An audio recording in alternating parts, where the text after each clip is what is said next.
আসসালামু আলাইকুম প্রিয় ভিউয়ার্স, আজ রান্না করব গরুর বট ভুড়ি ভুনা পেঁয়াজ দিয়ে। পাশে থাকবেন সবাই।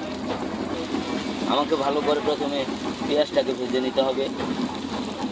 ভেজে নিয়ে তারপরে এখানে ভুড়ি রান্না করতে আপনাকে অবশ্যই সতর্ক থাকতে হবে।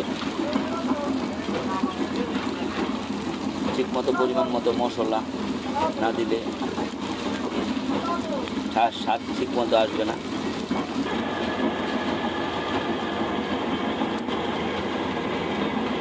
পেঁয়াজ ভাজা হয়ে গেলে আমাকে বট দিয়ে দিতে হবে। মশলা পরিমাণ মতো মশলা, গরম মশলা দিয়ে দিতে হবে।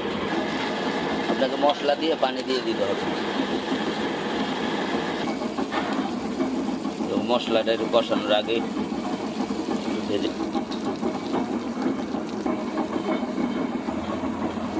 আমাকে ভুড়িটাকে ভুনা করতে হবে। পানি দিয়ে দিতে হবে। এটা পানি শুকাই যাবে। শুকানোর পর পর্যন্ত লাড়তে হবে, মাখা মাখা হয়ে যাবে।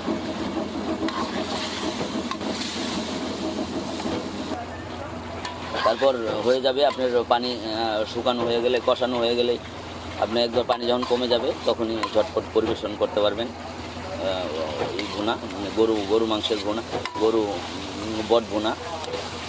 ধন্যবাদ সবাইকে। পাশে থাকবেন, রান্নার ভিডিও দেখবেন, রান্না শিখবেন। নিজে রান্না করে খেতে পারলে ভালো, আপনার তাহলে কষ্ট করতে হবে না, খরচ কম। তাহলে আপনি ইচ্ছা মতো শখের রান্নাটা করে খেতে পারবেন।